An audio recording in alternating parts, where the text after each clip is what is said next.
All right, welcome back to chemistry. In this video, we're going to talk about scientific notation, which is section 1.5 in your textbook and Roman numeral 2 on your study guide, your first study guide. So scientific notation is a great tool because as scientists, we often use really, really large numbers or really, really big numbers in our calculations, and they can get really annoying to keep writing out. So scientific notation is a way to abbreviate those numbers. You're still representing an accurate number. It's the same number, but it's represented in a way that's easier to write out. So for instance, this number here, 1 times 10 to the 5 hairs is a really large number. And the reason I know that is because this exponent is positive. And whenever you have a positive exponent, or whenever you have 10 raised to the positive exponent, that means that you have a large number. So let me go ahead and write that for you. Positive exponent large number. Likewise, for this one, let's actually do that in a different color. Go Christmassy here. For this number, we have 8 times 10 to the minus 6, or negative 6, sorry. So that is actually a negative exponent, right? So because that's a negative exponent, we know that that's actually a small number. And I'll show you why that is mathematically. But I just wanted to give you this kind of cheat sheet. It's actually bothering me that this is green because it does look like Christmas. I'm going to make it red. Okay, that's better. And now you just kind of have a little bit of a cheat sheet for if you need it. Okay, so let's keep going. So, numbers that are written in scientific notation actually have 2 parts. So they have a coefficient and a power of 10. So in this example, the coefficient is 1, and the power of 10 is here, 10 to the 5th, right? And then in this example, 8 is our coefficient, and 10 to the negative 6 is our power of 10. So those are the 2 parts that you always have to have for scientific notation. I actually don't really like this example that the textbook gives, so I'm going to do my own over here. I'm going to switch to blue because this red is just kind of aggressive. Okay, so the number I want to use is 4,000.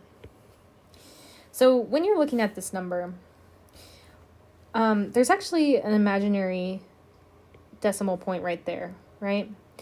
So I know this is kind of reaching back in the back of your brain potentially for some old math review, but it's important nonetheless. Hold on, I'm just setting my timer so I know how long I'm going. Okay, so there's an imaginary decimal point there. What you're going to do for your first step to figure out that first part, your coefficient, is you're going to move the decimal point so that it falls between 1 and 10. So, and I'll tell you what that means. So once I move this decimal point over here, I've created a number where now my decimal point is right there. You can kind of forget the zeros, right? You could always add your zeros in, right? This is the same number, but it's a lot of work. So just like that had a bunch of zeros, there's also zeros here. But I'm not going to represent them. So once I move that decimal point over to right next to the 4 there, what I've done is I've created a number that is between 1 and 10. And that's the rule for your coefficient. Your coefficient has to be between, sorry, that's my abbreviation for between. I'll write it out fully. Between 1 and 10. So the reason I didn't put the decimal point to here is because that would give me a coefficient of 40. And that's not a number that's between 1 and 10, right? So that's the rule. And the reason for that rule is just so that we remember we're trying to abbreviate this number a little bit. And we want to keep things as simple as possible. So that's why we want it between 1 and 10. So I'm going to get rid of my decimal place because it's really just imaginary, right? But my goal was to represent this number in an easier way. Have I done that? No, it's because that's not the same number now. 4 is definitely different than 4,000, right? And if you were saying yes, that's totally okay. It's, math can be kind of like, you're like, oh yeah, that makes sense. And then you're like, wait a second, no, it doesn't. Okay, so now I have 4. To represent 4,000, I could say 4 times 10 to the some number, right? And that's going to take care of my power of 10. But I have to show what that power of 10 is. So 10 to the what?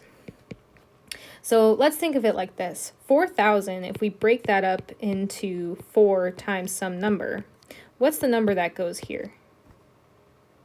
1,000, right? Because 4 times 1,000 equals 4,000. So what number goes in here? Remember, an exponent is taking whatever your number is here and multiplying by itself by whatever the number is up there. I said that kind of weird. So let me show you. So 10 times 10 times 10 is the same thing as writing a 3 right here. And you'll notice when you plug this into your calculator, 10 times 10 times 10 is 1,000. So this is just another way of writing 1,000. So, and now we've actually written this number in scientific notation. That's what this would be. I hope that makes sense. So what we're going to do now is I want to compare that. So let's go ahead and erase this stuff here. And let's compare that. So what if I, instead of 4,000, what if I had 400? How am I going to represent that? I know I'm going to still need a coefficient. And remember, I'm going to have that imaginary decimal point, and I'm going to go over until I have a number between 1 and 10. So again, that's 4 for my coefficient. Now 10, 4 times 10 is 40, right? So this number is not 1. Let's try 2. 4 times 10 to the 2. What's 10 to the 2? 10 to the 2 means 10 times 10, right? I'm multiplying 10 by itself twice. So 10 times 10 is 100, right? So now, look at this. This is pretty cool. Now we have, 100 here times 4. What does that equal? That equals 400. So now, again, I've written 400 in scientific notation. Let's try another example. Let's go ahead and we'll finally try theirs over here. So to write 2400 in correct scientific notation. So now we want to write this number in scientific notation. So let's go over here again. We've got 2400.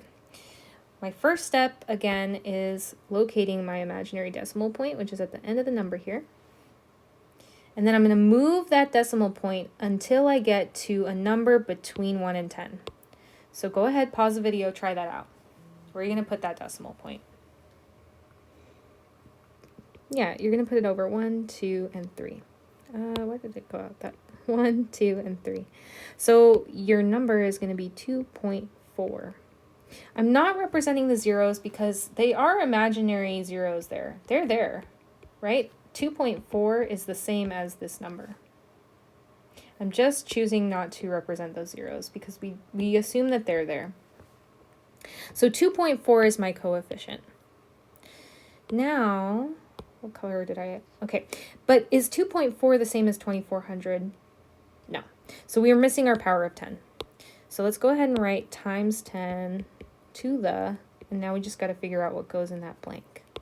So another trick I want to show you is however many decimal points or decimal places you moved the decimal originally to get to your coefficient, that's actually the number that goes here. So go ahead and try that out on your paper. So 1, 2, 3. I've moved the decimal point 3 places, and that's how I got this number here. And now that you understand the meaning behind this number, remember this is 1,000. So 1,000 times 2.4 is going to give you 2,400. Try it out if you don't believe me. Okay, so remember, now that you know what that actually means, then you can just use the trick, right? And that's just, how far did I move this decimal place? How many decimal places did I move it to get to my coefficient? And that was 3. So this number, these two numbers are the same number. They're just represented in a different way. Okay. Now, what happens if your number is small? So we did this example. Oops. Sorry. We did this example here. So let's ignore that for now. And let's do, gosh, sorry, I'm still getting used to this. Let's do this second one. So here, notice that we have a small number. And why did I know that? Well, I'm seeing this -4, and I'm remembering that whenever there's a negative exponent there, it's a small number that I have. And then I'm also noticing that this is a small number, 0.00086. So if you were measuring something in inches and you got 0.0086, you would know that thing's a pretty small thing, right? So another way that you could think about these small numbers is, actually, sorry, scratch that. Let's just work through this together. So we have 0.00086. Now, if I wanted to switch this into scientific notation, and I know we have that here, but just bear with me. How would I do that? Well, it's the same as what we did in our other examples. We're going to try to get a coefficient. Right now, this number we can't use as a coefficient because it's not a number between 1 and 10. So let's move our decimal place, our original decimal place, over until we get to a number between 1 and 10. So I'm going to move it that many. So how many times is that? That's 1, 2, 3, 4. 4 times. So I move the decimal over 4 times to the right. So when I represent this, I've now got my 8.6 as my coefficient. And then times my 10. I'm always going to have times 10 here, if you'll notice that. But what goes here? Well, if you notice what we did up here when we moved our I deleted it. Well, when we moved our 4,000, our decimal, we had 4000. We moved our decimal from here to the left, 1, 2, 3. Now what you'll see is that we're moving our decimal to the right. So anytime you move your decimal to the right, you're going to have a negative here. If that confused you more, don't worry about it. Okay, just think of it as a small number. Whenever you have a small number or a decimal form like that, where your zeros are in front of your coefficient, then you have a negative exponent. So, but if it does help you, you can think of, if you're moving your decimal to the right, you have a negative exponent here. If you're moving it to the left, like we did up here, right, we went this way, you have a positive exponent. Okay, so I hope that that makes sense and didn't confuse you more. If it did, please let me know and we can go over it again. Always happy to do that. So some positive powers of 10. I don't think this is all that helpful, but if it does help you, go for it. It's really just breaking things down in the way that I said. 10 to the 1 is just 10 times itself one time, which is 10. 10 to the 2 is 10 times itself twice, which is 100, and so on. So it's just kind of breaking that down for you if you want. But this is not something you would really memorize. It's really, once you have the concept down, that's going to be easier. Just thinking of, you know, oh, 10 to the 4. Well, that's 10 times 10 times 10 times 10, right? 4 times. Okay. Negative powers of 10, kind of the same thing. Notice that anytime you have a negative exponent, what you're really doing is dividing. So coming back up here, notice, I don't know if you noticed this, but they're dividing by 10,000. 10,000 is representing this number here, because you're taking 10 times 10 times, well, actually, because it's negative, you're dividing by 10 4 times. Dividing by 8.6 by 10 to the negative 4. Okay. All right, so, but I actually don't think that these two tables are that helpful. If they help you, that's great. If not, don't worry about them. So we'll often do measurements in scientific notation. And then just a real quick note about scientific notation in your calculator. When you put your scientific notation in your calculator, you always want to enter, make sure that you're entering your exponents correctly. So when you, and we can show you this in person, but you're trying to enter this number, which is like, you know, the number that you got somewhere up here or something. Say that's a measurement you took. The way you're going to enter that into your calculator is you're going to type in 4. And then, so hit the 4 button, and then hit EE on your calculator. And then the exponent. So remember 6 is here. So that would be 6. So you'll type in 4, then EE, then 6. Okay, and then when you, the answer that you'll get will look kind of like, you know, any of these displays, but usually something like that. If it's a somewhat small number, you will see they might not even put it in scientific notation, which is kind of a bummer because then you have to do it yourself. But you can always, there's a way to get, if it displays, you know, say you did 2 times 10 to the 2. Well, that's just 200. If it displays it just like this and you want it in scientific notation really quickly, there is a way to do it on your calculator. Or, you know, whatever. I don't know if that made sense, but anyways, so let's just do this learning check real quick. I'm going to let you work on that on your own, and then I'll show you the solution. So pause the video, work on it on your own, and write them in the correct scientific notation. All right, hope you did it. Okay, so for 64,000, let's just work through this together. We got 64000. What's my first step? Locating the decimal point, which is at the end here. Now I need to get a coefficient that is, obtain a coefficient that is at least 1 but less than 10, or between 1 and 10. So we do that by moving our decimal point. 1, 2, 3, 4. So now I have 6.4 as my coefficient. I'm not done because 6.4 is not the same as 64,000. So we got to put our times 10 in there, and then it's a matter of figuring out what goes here. So what goes there? It's got to be 4, because I know that 6.4 times 10 to the 4 is 64,000. Or because I moved my decimal point 4 places to the left. I know it's positive because I moved to the left.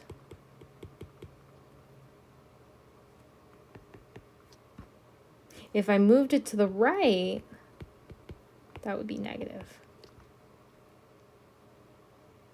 But I urge you to really think about the size of the number rather than this, because sometimes that can kind of confuse people. But if it works for you, it works, right? All right, and then the next one, let's do this together real quick. We got 0.021. I'm going to go through this a little bit faster. If you need to pause, go for it. I have my decimal place. I need to find my coefficients. I'm going to move this over 1 and 2. That way, my number, my coefficient is between 2 and 10. I need to put my times 10 in there for my power of 10. And then I need to figure out what my exponent is. Well, I moved my exponent 2 times to the right. If I moved it 2 times to the right, my exponent is going to be 2. But because this is a small number, right? It's a small number, 0.021. That's less than 1, right? Then I know my exponent is going to be negative. If that doesn't work for you, think about it like I move 2 decimal places to the right. When I move to the right, that means it's negative exponent. All right, I hope that made sense. If it didn't, please reach out to me. I'm happy to answer any questions you have, and I hope you have a great rest of your day. See you guys later.